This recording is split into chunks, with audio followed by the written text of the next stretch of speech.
Dadi ben gorokan bening ki piye saba neng gurah. Ben digurah ngono. Dadi wong urip rasa kuwatir, kabeh wis diweni barokah Allah taala. Ora usah kuwir atine. Iya. Desa kuwir. Wong kuwir. Enten. Kuwir apa kewer terus wong nek kabeh rukun wis mesti menang. Lho. Oh pamenang. Pamenang ngoten. Oh ya Kediri. Nggih Kediri wis komplit mriki niki. Luar biasa. Aja nganti awake dhewe iki dadi wong nista kudu pasrah ning Allah taala ben gak semampir sak dalan-dalan. Niku. Tur mesti wis diweni wates. Oh iya. Wates Kediri pun wonten ngoten niku wis. Urip ning Kediri ya dangu ngono jenenge. Dangu wong kula biyen mendring kok. Sok mendring. Mbak Sange. Nggih. Bismillahirrahmanirrahim. Matur nuwun sanget dumateng Pak Muladi sekalian Ibu ingkang sampun kepareng ngentas putra putrinipun manggih jatuh krami menanipun Mbak Retno Muji Rahayu Kapalakrama Mas Ruli Setya Budi putra Bapak Sudarman Ibu Siti Asyah. Alhamdulillah mugi-mugi mantene atut-rutut reruntungan renggang gula kemupyur pulut sakinah mawaddah warahmah Allahumma amin. Sing rawuh kabeh mulai sing kagungan kersa sing rewang ning pawon dalang sinden sak pengrawete sak penontone entuk kesawapan Pak Muladi sedaya pinaringan berkah murah rezeki kuat selamat fitinya wal akhirah Allahumma amin. Ya sakmene kae kula nek ten Kediri jan seneng tenan. Oh ngoten. Nggih ten Godang Garem ten daerah mriku Papar, daerah Pare, Keras. Nggih. Sing nonton niku mesti kathah, sing nonton niku mesti akeh, sing nanggap arang-arang. Lah kula ya arang iki nek ra aturan dhuwit pensiunan ora mungkin nanggap wirun. Pak Muladi. Pak Muladi kaya dengaren men ngono. Aku ya gumun kok pensiun jadi menteri kok terus dadi ning kene. Pak Muladi niku kok menteri riyen. Nggih alhamdulillah wong kene iki senengane ndelok nek kon nanggap paras-aras. Sapa muni larang gak tapuk lambimu ngene. Mas Rudi Gareng laris siram kok dadak nggih to. Amin. Alhamdulillah sing penting syukur niki. Niki dalu niki mantene sampun kelampan kawisuda to. Dipun upacara tataning agami, upacara adat, dalu niki tasakuran. Wong tasakuran ki ora bakal rugi. Mesti batine dalang-dalang sami ngendika sing gelem syukur ki mesti ora lokak malah kebak, ora wutah malah wutuh, ora melarat malah kuat, ora roboh malah bakoh. Sedekah syukuran gelar wayang kulit slametan wau sampun daran ginelar kuwi sedekahan ora enek wong melarat. Ten ngalam donya niki pun kula selidiki bujange. Sing marai melarat ki dudu wong syukuran. Nek wong syukuran malah barokah, sing marai melarat sitok wedokan. Wah, wis ruwet tenan. Alias gendaan. Tembung liyane al nyenuki lah. Astagfirullahaladzim. Mas aku. Nggih, Allahumma sholli ala Muhammad. Ati niku renek kok wong syukuran kok dadak melarat ki ora enek. Mula wayah magrib dango sembayang menyang kali nyangkinga timba mupung sik urip nanggapo dagelan karo wayang insyaallah nek mati munggah swarga. Allahumma amin. Tuku kayu digawe getek mangan duren dudu tomat rabi ayu kaken tetek bengek rabi sinden marai asam urat lah. Kuwi rungokno Den Mas aku. Sindene marai asam urat kabeh. Jere sinden iki. Iki batine sinden ya dendam ngono Mas. Gak jarene sinden gatekne dagelan ngono. Wong pancene ting celki tenan lho sok-sok ning awake ngono. Oh, mernyunyuh. Ya mernyunyuh sok-sok. Alhamdulillah. Dongane mantene sakinah mawaddah warahmah. Kata ingkang ngendika, wong ki iso rumah tangga iso sakinah mawaddah warahmah. Lah sakinah ki apa? Mawaddah ki apa? Warahmah ki apa? tanggung jawab dalam rumah tangga, kasih sayang dan kejujuran. Dadi tresnone aja nganti pedhot, sampai mulai manten anyar ngampe lawas ya tetep tresno asih, kejujuran dalam rumah tangga, manajemen yang baik itu kunci daripada keluarga. Tanggung jawabe nata putra nata baliwisma didik anak-anake. Ten manten kowe ndelok wayang ora? Iki ndelok ora ya mantene. Manten ki yae niki masane ya jam nggih kinten-kinten mawon ya ngrungokne ning ya mok rungokne karepmu ora karepmu. Nah. Manten iki dituturi saiki manten nuturi sing dituturi ora manten saiki sing kawak-kawak kuwi lho. Oh malah ngoten. Tuwek-tuwekno polahe kadang-kadang ora karo-karuan kowe. Ya termasuk aku barang iki ngono. Ya aku barang iki. Lah iya ngono. Melu katut. Milanipun nek cik manten ngene iki wah wis gunung kan ku daki lautan kan ku seberangi tiada bintang beribu bintang di langit yang cantik adalah manten putri yang cakep manten kakung ngene iki dituturono wis ora ngrungokne isine sekarang ono tenan tur nuwun sewu lho Mbak Jange Nggih wong dadi manten ki ratu sedalu raja sedina. Banyak MC, banyak dalang, banyak para pakar Jawa sing kulino ngendika itu nek nggawe kiasan-kiasan kata itu mbombong rasane manten. Manten kuwi pindhone raja sedina, ratu sedalu. Cobi kala enjing wau, resepsine kala wau nggih Pak Muladi. Nggih. Kala wau biasane mobil ning kene iki sak karepe dhewe. Montor mlebu rene reng lewat ngarep reng nek perlu mlebu pagere Pak Mulati ya reng tapi begitu di sini ada raja seratu sedalu raja sedina gak wani katik montor awan mau mlebu rene parkire mesti ado-ado mergo enek raja mergo enek ratu wong sing rawuh mriki lho biasane Kang Mulati piye mantene piye biasane ngoten ning mergo enek raja salah lurah-lurah bareng kalah karo manten salaman nggih. Selamat iki raja kok. Raja. Mula kabeh wedi mergo ning kono ana raja, pakaiane juga beda. Riase beda, tamune bathikan kira-kira jarian kaya mantene mesti dirias beda mergo raja karo prameswari. Ning ya mung sedina tok. Awan mau pirang jam tok mung dandani ngono. Kok seminggu mlebu pasar ngono ndarake wong edan. Lah ki dandane kaya wong doker niku. Manten lanang, Mas sapa lali aku. Ruli. Mas Ruli. Sampean raja, malam ini lo tidur bar wayang Pak Muladi arep lewat ngarepe kamar manten mesti alon-alon. Bu Muladi ya mesti ngono. Anu aneh raja turu alon. Ora wani kok. Nggak berani karena raja yang tidur dan prameswari mertua kalah malam ini sampai besok melaku alon-alon ojo rame-rame mantene turu. Mas Ruli sesuk ki tangi jam 1 awan Pak Muladi rawani nyeneni besok bangun jam 4 sore bangkong wis to Pak Muladi rawani nyeneni ben kesel kuwi awake ben. Mas Ruli tidur besok jam 1 baru bangun nggak ada yang berani marahin tapi genep saulan kowe bangkong Mas Ruli paling ora tangga kiwa tengen Pak Muladi le golek mantu pekok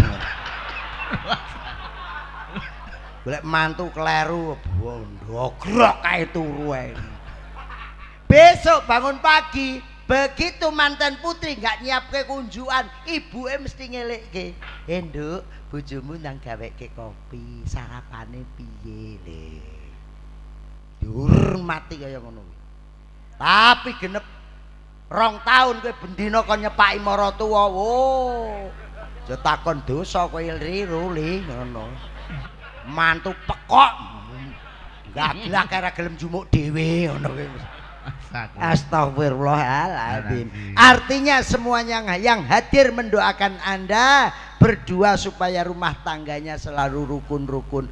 Wong tua Pak Muladi karo Bu Muladi Nduk Ruli. Mas Ruli karo mantene Retno. Karo Mbak Retno, Mas Ruli karo Mbak Retno. Nuwun sewu bapakmu ki ora njaluk dipunjung nek bodo kae ingkung patuto besok njaluk dikijing mas ora, tapi kasihlah persembahan bahwa rumah tanggamu yang tentrem, rumah tanggamu yang damai, persembahkan rumah tangga yang damai, wong tua tambah umure. Allahumma amin. Mergo sosok kleru Mbak Cange. Nggih, nggih. Jere nek wong kaya Pak Muladi ki wis mantus, pamanus bar mungkur. Manten lanang wis anak mbarep wis nang Nganjuk, anak mbarep Tulungagung, anak mbarep Blitar. Anake wis mungkur, Pak Muladi wis mungkur. Wong ki nek wis bar mantu mbarep, mantu terakhir ki wis kabeh mungkur. Wis ora mikir popo. Sapa sing ngomong ngono? Tapuke lambene.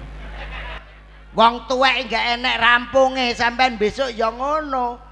Mula diceluk mbah kon tambah, celuk ibu kon dadi babu, celuk mbok kon tombok, celuk biung jaluki tulung, celuk bapak kon gupak. Wong tuwek tidak ada berhenti memperhatikan untuk anak. Rungokno kuwi manten-manten nom kuwi. Karo mbokmu pakmu sing padha hormat. Mangsane butunge ngampe soklat ya nggo ngopeni kowe. Ngono. Ki lho tekono yoga-yoga ngempet nguyuh ya nggo anak-anake. Raketang yo ndelikne dhuwit ning jero slop balang ngono kuwi. Wis biasa kuwi ngono. Orang tua tidak ada, pengabdian orang tua terhadap anak tidak ada berhentinya. Kirun sering ngomong, anak ki ibaratke jempolan sikil nek wong tuwa ki mripat. Canom-nom rungokno. Kowe ki ibaratke jempolan nek wong tuwa ki mripat. Wong tua mripat anak jempolan. Nek jempolan sandung, getien loro, mripat ngerasakne nangis. Merasakan sakitnya jempolan. Tapi nek mripat bleleken, jempolan ora tau mikir. Mulane karo wong tua tetep hormat karo wong tua. Wong tua tidak ada berhentinya. Rungokno kuwi, ngesakne dadi mbokmu kuwi. Ya mbok ya. Wis tuwek mentulan nang gone anake ki ndelalah entuk mantu ra patek memper nu wis lara lho ning ati. Ana wong tuwek mara nang gone anak mantu kangen putine. Ning ndi ta Yung nah ning gone Ti kangen karo No rajak ngetan. Lho kok aja guyu lho nek aku mlaku ngene. Kowe ayu iki saiki ya swidak taun kas kowe ya. Keweh-keweh iki ketok mencorong iki 50 tahun kas wis nguyu. Lho kuwi alam biasa. Mili ra krasa. Ora krasa, tes ngono wis. Astagfirullahaladzim. Wong tuwek iki tresna nang putu, wong tuwek hormatana, mantu ra patek jawane wong mara tuwa ya lara lho, mara tuwa wedok kuwi. Niliki putune ning ndi Mbah Nah? Niliki no. Gak celak ngetan agek mlebu omahe mantune, peh mantune ra gek iso dandan omah apik ngene. Lagi mlebu ngene kek. Asalamualaikum, Waalaikumsalam, sandale kek joboe, Mbok. Kuwi nang ati lara kuwi. Ngono. Urung lungguh ki lho wis ditekoni, kowe engko nginep apa mulih piye? Mantu ra memper ngono kuwi. Ya turu kene to Nah, wong aku kangen karo No. Oleh kowe turu kene aja watuke ora. Watuk iki gawan wong tuwek. Nang omah nek watuk buantre. Bareng nang gone mantune saking wedine timpet. Ora wani arep watuk bareng. Watuk mbok gak. Saking wedine.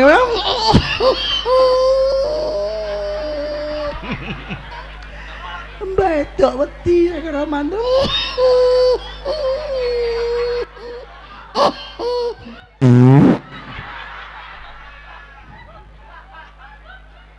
Sing tresna kalih wong tuane nggih. Biru waliden nggih. Allahumma sholli ala Muhammad. Pelok Mas, pelok. Sing penting matur nuwun Pak Muladi kali Ibu. Timbali rene karo Mas Rudi to ping pindho wise. Niki mantu nomor pinten, Pak? Pak Muladi sing pundi to? Niki mbarep. Mbarep. Oh, bubak kawah. Dadi sik enek adine anu, Pak. Sik enek adine loro kan. Ya sepenting Pak Muladi gua dongakne kuat selamat, panjang umur. Nek mantune ya nanggap neh, arep monggo apa to? Terus nuwun lho Pak Muladi, munjuk syukur mangersane Allah taala paringan panjang umur. Lah lancar rezekine awit sedekah akeh. Dicatat di dalam hati dan tulisan bahwa selalu nanggap Rudi Gareng sama Kirun, Pak. Amin. Jolali. Aku ya lagi iki lho. Nate nggih ndereke panjenengan teng kula sik jaman sik bujang riyen. Lah nggih. Tahun pira Lah nggih. Lah kula niku nek arep nang Tulungagung ning Blitar ya ben dagelan-dagelan nom-nom niku. Iki aja nggak sampean bel didhawuhi Pak Muladi kon ning kula kala dalu tasik wonten Pekanbaru.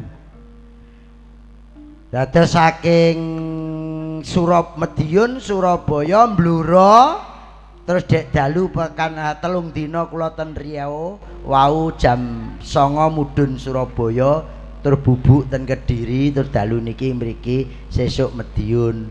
Lah tanggal 1, 2, 3 niku prei. Nggih. Niku Mas Joko Klenteng ya nderekke wonten lah panitiane mriku. Sampeyan lah konek kan kalih mriku. Mboten ning Pekanbaru bareng ya nderek. Oh, Pekanbaru mboten wingi ten DPP Golkar. Oh, ngaten. Sing dalang Pak Mantep sing dagel Klenteng kalih kula Pak Mantep nubrit nurit. Klenteng iki Banyol. Lho. Ya ampun pripun sampeyan niku aja meneh kok Banyol. Ngedoli son gamelan. Ayo. Niku caubet tok niku. Niku putrane ya wis melu lomba dalang. Nggih, alhamdulillah nggih entuk juara putra panjenengan nggih. Kula nggih namung badhe matur nuwun ten sampean ten Joko Klenteng ten para dalang sing wis kersa ndidik putrane padha dadi dalang. Karena apa? Mangke sing sepuh-sepuh ki mesti digenteni sing nom. Jadi acuan jempol nek perkara laris sampean urusan sampean kalih Allah taala. Apa itu pakeliran sampean kreativitas dalam mengembangkan budaya niku urusan sampean. Ning satu Rudi Gareng saya nilai sudah mencetak dalang muda anaknya sendiri, paling tidak pakeliran tidak akan habis niku lah kula syukur Ram. Lah kula niku dagelan nyetak dagelan wangel Ram. Engko didik dagelan nomno wis golek gendaan lali karo anake bareng ngono kuwi. Oh, aku jan wis ora umum. Ayo gaglak karo enek wis kepolah-polah ngono ki risih kula ngono. Nek iso ki ngono ya ngono ning aja nganti roh sing nang omah. Dadi kudu ndelik ngono. Lampu merah berhenti, belok kiri boleh terus. Pamintaku nimasitose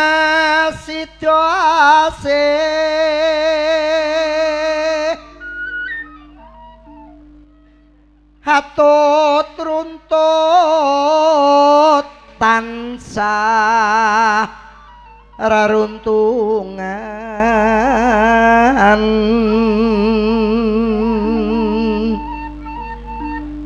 panganan turah-turah ten jero. Lah ki nengane bawa kok ngomongne panganan. Kula mboten kula mlebu mriku apa sing ra enak. Komplit. Iya, jan. Kagungan kersa kok iso kaya ngene regenge. Kula wau entuk informasi tamune pirang-pirang dina nggih kados ngaten. Mula panjenengan kalih kula raketang sak kuku ireng nempil kamuktene Pak Muladi. Barokah Pak Muladi mbenjing mugi-mugi kanca-kanca pengrawit sampean kula nek duwe gawe mantu rawane regenge barokahe ya kaya Pak Muladi. Amin. Allahumma amin. Yoga duwe ngene iki wis digawe ngene. Wah, yoga pun bolak-balik amen sandal-sandal katut kabeh. Datan kinggang sarambut lamun adoh caketing ati yen cedhak tansah mulat sidya hasih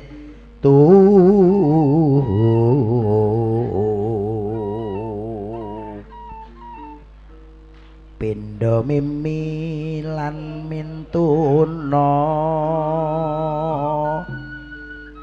ayo bareng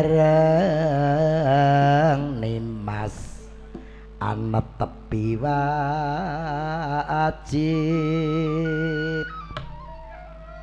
situasi bebrayan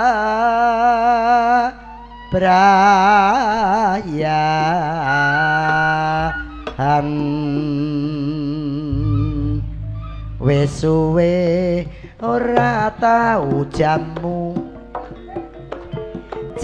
pisan kembang enongo wis suwe ora nate ketemu temu pisan sareng derek donga wis suwe mas ora tau jamu pisan godhong kemangi wis suwe ora nate ketemu temu pisan daleme Pak Mulat wis suwe mas ora nate temu jamu godhong sukun wis suwe ora nate ketemu temu pisan kalih kula kilun mentok tak kandhani mong lakumu angisin-ngisini mbok ya aja ngetok ana kandhang wae enak ngorok ora nyambut gawe mentok mung lakumu megal gawe guyu kupu kuwi tak incupe mung ngabure ngewohake ngalor ngidul ngetan baling ulon mrana mrene mung saparan-paran sapa bisa ngincupake kupu mencok maprok bareng mabur klabar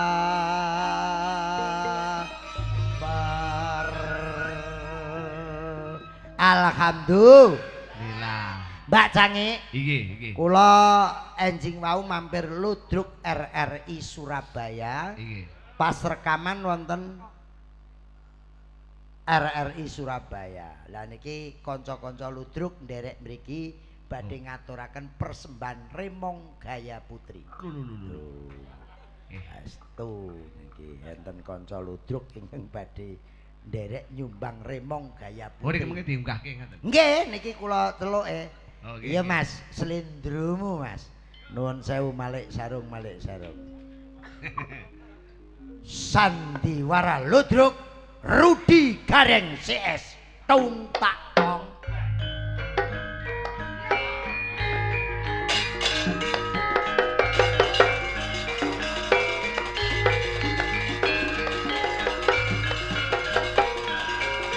Tang tang. Pas tang.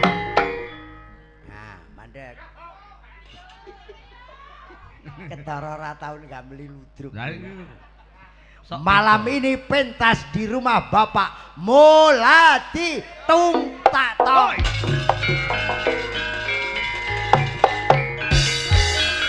Mengambil sebuah cerita Brambang Abang Brambang Putih dengan cerita Sarip Tambak Oso Randuwe Duit Bongko dengan cerita Manten Berkah Tung Tak Tong.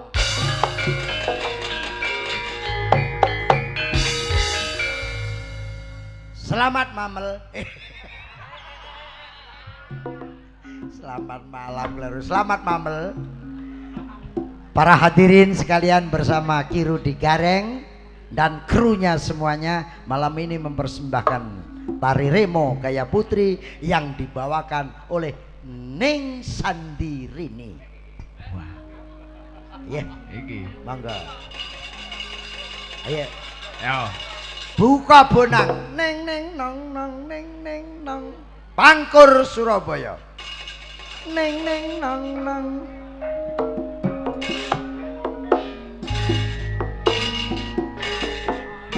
Minggir, bani dalan mas.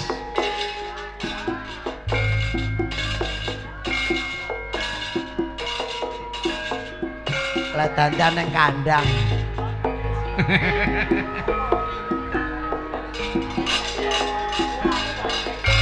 Golekne dalan mas, golekne dalan. Amit. Gini.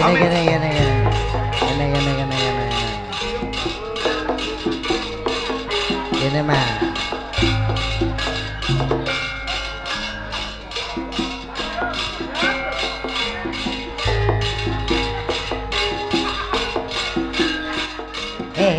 Kene lho matane, kene.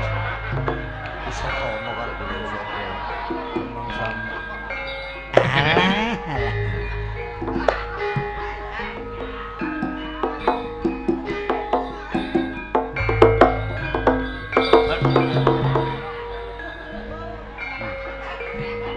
Syukur kecocok pakundase. Nyun sewu kata semute. Nggih, nggih. Assalamualaikum Bu Cange. Waalaikumsalam. Nderek ngremo. Oh, nggih monggo ning Sandirini.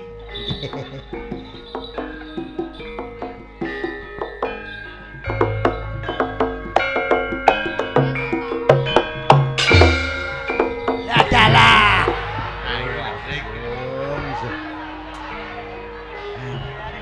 Apa lunyu kok piye? Alon-alon. Salahmu panganamu gedang ae. Genduk-genduk sinden. Nggih. Sing bar mangan gedang kulite dekek kene sapa? Nggih. Wong sing PC iki matamu lho kok dadak Ya ora iso to, Mas. gremong. Nang gremong piye. Oh, jan ayu. Alah. Bar mangan coro mbun. Dehen.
Boko karepmu.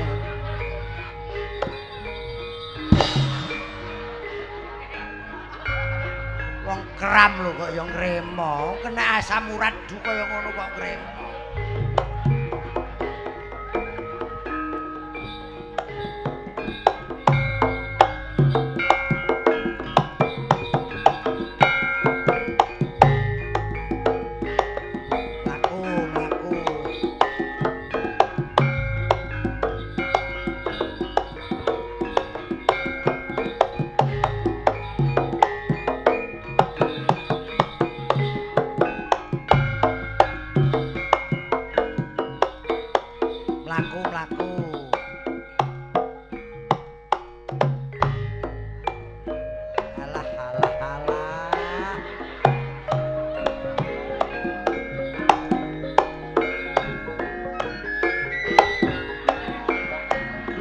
nyang opo. Alah. Syukur.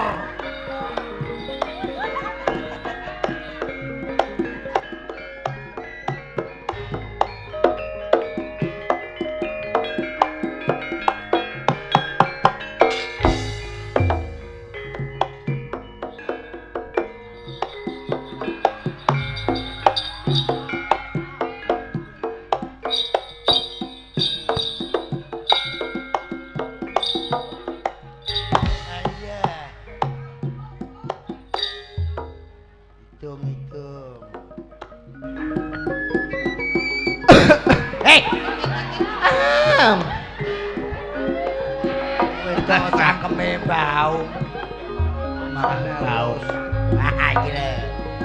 Asli Jawa Timur sak suling-sulinge sak sitok-sitok. Hitung sing apik. Ya mesti to, Mas.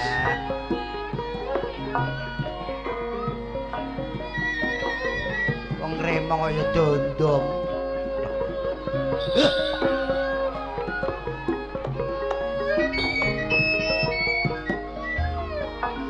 Sing apik suarane.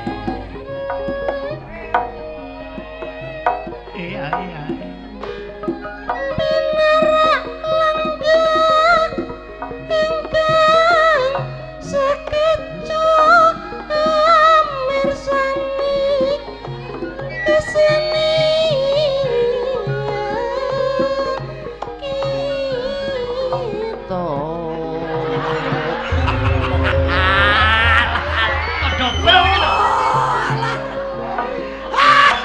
Jebles.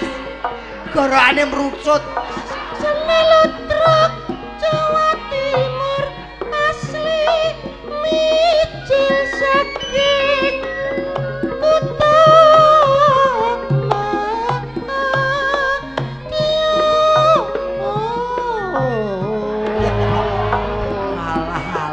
Malah kaya kucing. sampun dados totolan cara Ora biacok siram. Aku tinggal kendaanku, Mas.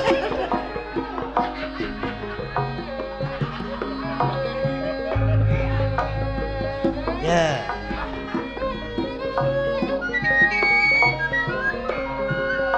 sampun dados totolan cara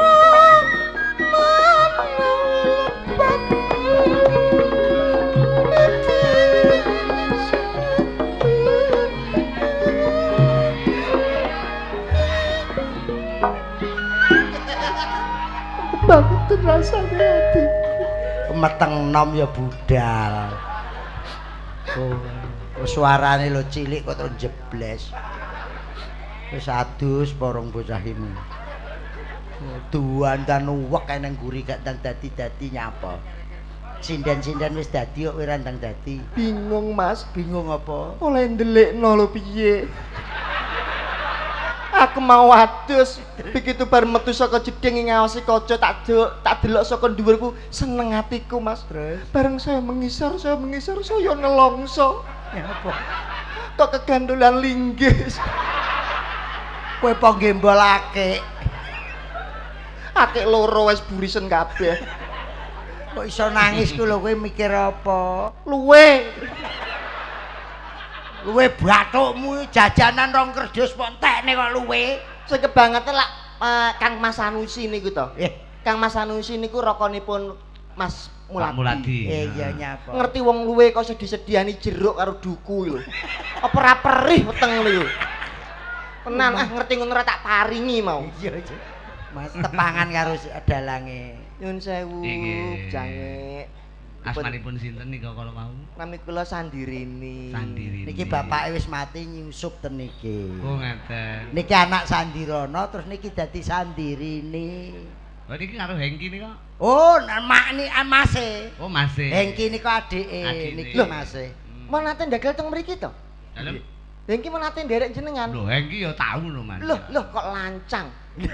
Lah kok lancang iki piye? Sing aku ae urung adikku wis. Lah iki kan ya wis. Lah iki lak kepergo. Mergo abahe. Sampeyan ro niki wis persis kaya Sandirana. Nggih, persis. Heeh niki anake. Sak ndas-ndase nggih padha lho. Iya. Oh, diampun. San. Gadar jati ning wujud ngene. Sak ndas-ndas. Mosok ana tanda dikelokop ndase iki mosok ana. Mosok remo kok macak Shaolin iki kok ya. Ndase kaya Kakan Lung Lamtara. Mula ta aja sobo tegalan ae. Wong sing dipangan ki anu pentele bentis. Mangan kudu rupane enteng dinggo. No, wah. Dipasang. Tepangan. Pun mirang-mirangaken kula lho, Bah. Piye. Isin ngisor gendangku ning kene bareng. Bahaya. Endi lho kendak Sing dimangan. Alah pokoke sing rumangsa mentelengi aku terus ya kuwi. Iya. aja. Lah, Dosa. balik. Kok ya ketularan pake. Oh nggih. Sorry, Bro, sorry. Ayo tinggo sing apik, bro apa blur? Nah, nek ngene iso kaya brimob, Pak. Jeng, tek.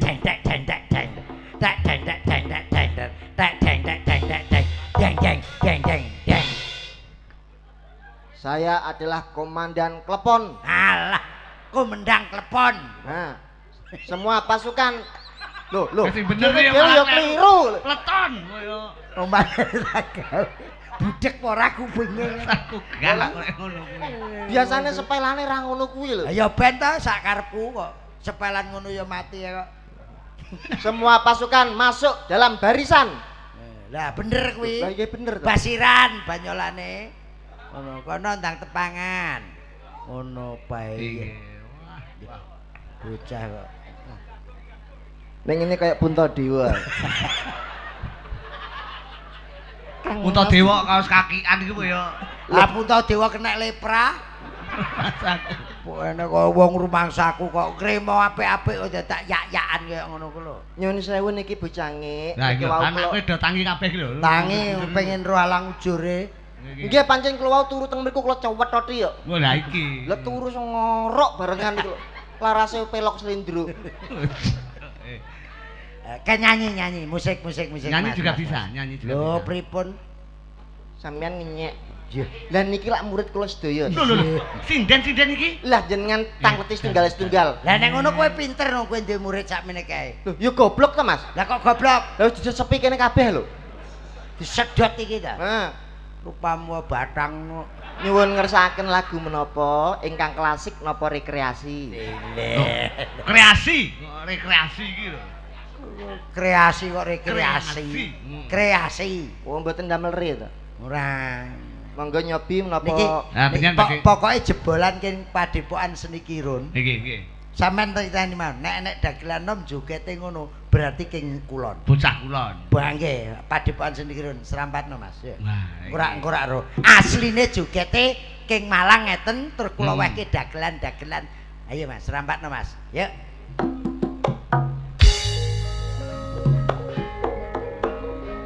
Yo.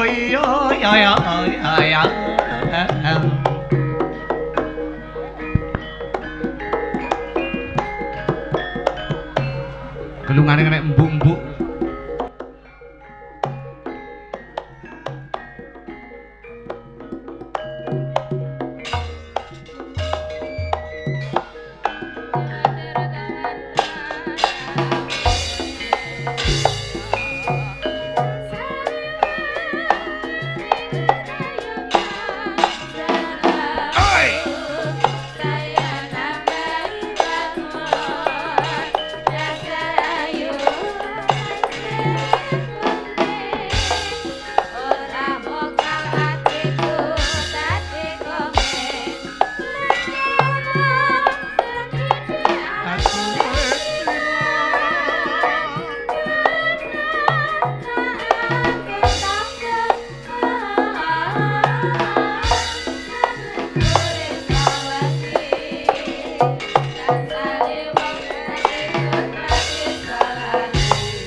Nggih ta?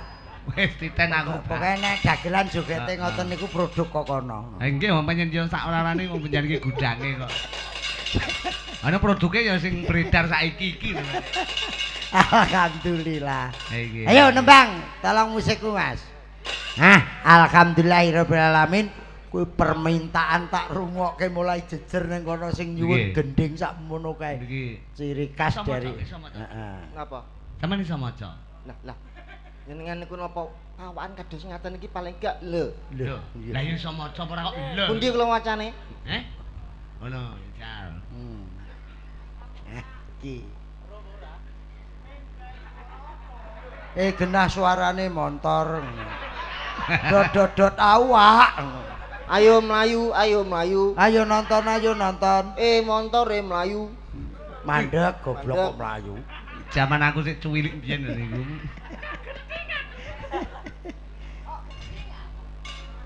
Kok gedeng aku. Nyapa? Nyapa iki? Nggih. Wacane. Lho. Nyuwun saya bocah. Lho. Layang susah apa piye kok ya? Kok kebangetan tenan to yo. Piye ku? Keluargamu apa piye? Sanes boten Nek Bang. berita duka kok. Boten niku. Lah piye? Kok mentolo tenan. Nyapa piye? Nagih utang gawe surat kok. Boten. Lah nyapa? Niki macane pripun? Lah, PC maca. Lah jenengan po iso unine Ya pripun iso. nih? Apa? Macane pripun? Macane? Nggih. Wow. Jadi kok macane? Unine.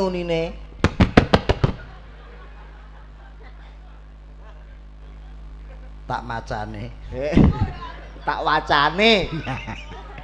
Ki mesti wis kulino tiba. iya mau kudange kok ngono. Rasa monggo wis mesti digawa aja klithik, digawa hengki, digawa. Oh, percil. Wong sakmono kae wis rasah nganggo banyolan kuwi.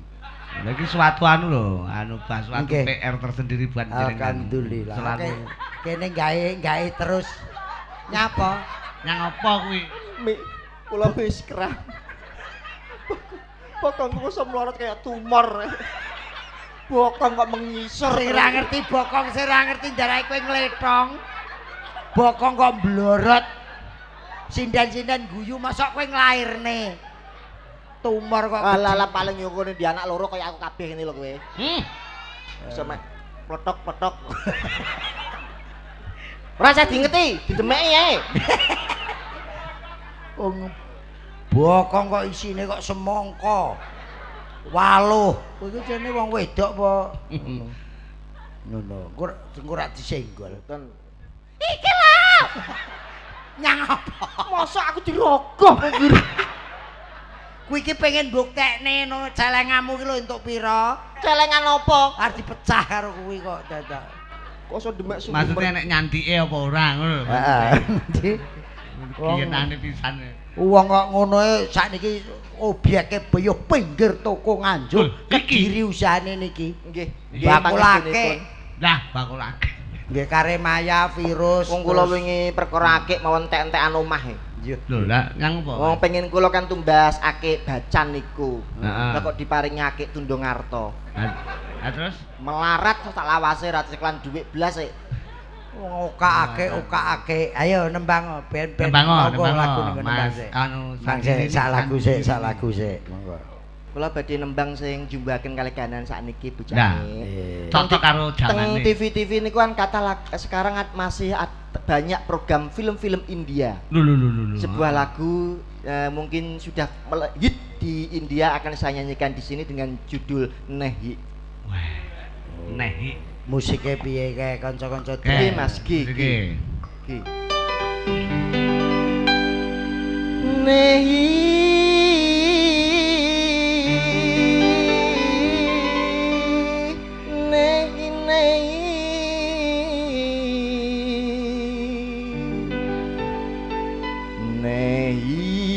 Nehi ke puncak gunung tinggi sekali.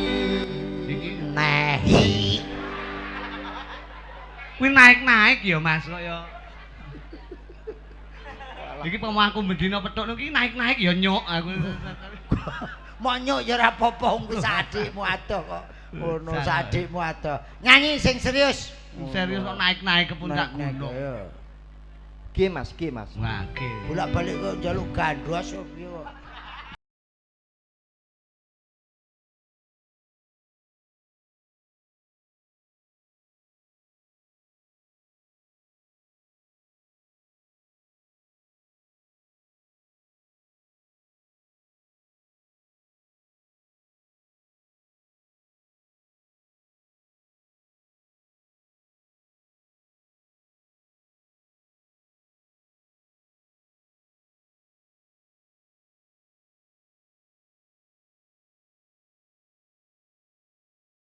Jenengan pirsa. Piye. Kae lho sindene Bu Cangik. Heeh. Ben karo Mbak Sandirini. Jelas adoh. Aduh, ayo ndi? 13:10. Lho. Jelas. 13 sapa 10 sapa? Ya 13 kula to Bu Cangik. Lah kok jenengan Lah sampean paling bokonge rong taun lorot kayak ngene to. Oh, aku roh kok 13 sampean iki nyampo sampean iki gajah duwe telale ketok iki. 13 iki kok ya. Oh, saya nenek kula mekangkang ngeten iki. Lah terlalu kula so delulur. Ayo Iya. duet. Nek Sampurmu ku lho selen kok krempcang. Mboten kok niku masalah geger kula panunen lho. aku tak pikir nek arep dingin ngubel-ubel gulung. Ya ora mbok menawa arep pamit. Lho. Masa. Mosok Pakku wis kangen. Apa? Niki kenalan sik, Nduk, kuwi. Wong Sing ayu dhewe sak. Hati-hati Nduk, jamu radek kenceng ana kuwi salaman karo wong ali-ali ilang, jam ilang mesti. Ora ki dagelan kok copet to, Mas? Ora ini wong tapi iblis kok kuwi. iblis? ben wong nek pancen nek seneng ora kurang pangalembono nek serik iku ora kurang panyacat. Lho, sing seneng sapa, sing serik sapa? Nggih jelas to, Mas. Sing seneng sapa? Sing seneng niku Nah, jenengan. sing serik. Niki. Sesuk Dalang iki kan seneng karo kowe. Lho nggih to. Rupamu kaya diesel ngono wae. Lho. Mbok rai kaya boton tah ngono wae. Masa diesel kan tapi iso ngokop, Mas. Mas aku ngatur tetembangan. Nggih. Nah, coba Nduk. Aku mung ning kene iki nyawang kowe ning TV iki lho. Pripun mesti apik gambare. Ah kaya jenazah to kowe. Lho, Mas aku. Lho mau cek meger-meger kok dijenazahke. Raine kok pantes ngono dipocong kok pantes. Ya ampun. Iki lho. Iki Olga wis gak ono lho, mosok ya. Lah nggih, mosok badhe nyusul. Lek ora apa-apa, lek pancen sir nyusul ya nyusul dhisik lho. Mas. Aku lek masalah mati sir budal dhisik budal lho, ora apa-apa. Kula jane badhe Mas Rudi nun saiki ya guyon ning nek nggon mati iki pancen sok-sok sensitif. Lho, ngono. Kula 55 panjenengan 37. 37 ken nom. Nom. Iki tuwek. Urung karuan sing mati tuwek sik ya urung karuan. leres. Sing mati nom sik ya urung karuan. Leres. Sampeyan titeni Mas, sampeyan nom kula tuwek. Suk sing mati sik ra iki. Nah. Aku wis kadung mak tratap aku. Ya tak lempar nih. Mumpung panggih saniki sing badhe takjiah kula rantos teng mriku nggih. Pun mboten apa beras sak kilo apa dhuwit 20 wis tak tampa. Lah iki wong asak apa arepe mudar kok ya. Ayo Dik mati bareng. Sik to aku ki Mas Rudi ki dialang bayuh lari sirairan. Nggih. Sindene ayu-ayu, sandale ki ya enek sing apik lho iki lho. Ya ta, apik. Nggih. Lah kok ya enek sing kaya ngene iki gak sapa. Sandale sapa? Sandale sitae kena telek ta iki. Mbok gawe sapa iki aku. Iki ngono, kok kaya tikus. Gene sapa Mbak iki, Mbak? Gene sampean. Sesuk mesti itu. Nomor sepatumu piro? Wah. Atukokne iki mesti. Mboten apa tak colong mbok menawa cocok nggih bojoku. Nah, malah nyolong. Duet, kenalan sih, kenalan. Nah, Sing apik. Namanya siapa, Mbak? Saya Ambarwati. Nah, APG ya bahasa Indonesia, APG ya. Bahasa Indonesia. Oh iya, harus bahasa Indonesia. Oh. Kalau gitu anu ya sudah lama ya ikut Bu Cangi udah lama ya? Ya, sudah lumayan. Oh, sudah lumayan. Makanya saya dari tadi heran. Biasanya Anda tuh selalu datang sama Bu Cangi, tapi saya tunggu di enggo-enggoan kok nggak ada ya? Bahasa Indonesia apa? Kok enggo-enggoan toh? Wih lho, apa jenenge? Belokan. Tikungan. Tikungan. Nanti kalau Gambar ki yo kleru belokan padha ae no. Belokan, dadi sampean dibelok ngono. Mulane iki bahasa Indonesia yang baik dan benar. Nah, contohno Mas, iki dituturi. Lagi sinden lagi payu omong-omong. Kados pundi benjang berangkatipun mangkatipun jam pinten nggih kula mapak wonten pundi ngono ya apik. Bahasa Indonesia. Mohon izin saya besok nunggu di mana? Tolong saya dikasih tahu. Karundinya kalau karundinya lho apa? Karundinya kalau nggak bersama saya bisa berangkat sendiri kok. Aku. Karundinya. Ambar arep ngaturke lagu apa, Nduk? Jal, niki tasih ajar Mas. Jadi ben rada milih ngoten. Engko nek duet engko tak goleke sing rada berat cara Pak nu dipepe 3 dina 3 bengi dipuanggang sik di wis pokoke goleke sing kemlingkingan ngoten. Monggo Mbak Ambar mau nyanyikan lagu apa? Tembange apa? Bebas ngangge gamelan kena. Tembang kangen kena. Apa? Tembang tresno ya kena. Ayo. Nah, Bebas lho nyanyi karo Bebas. Mas Andi bebas. Heeh.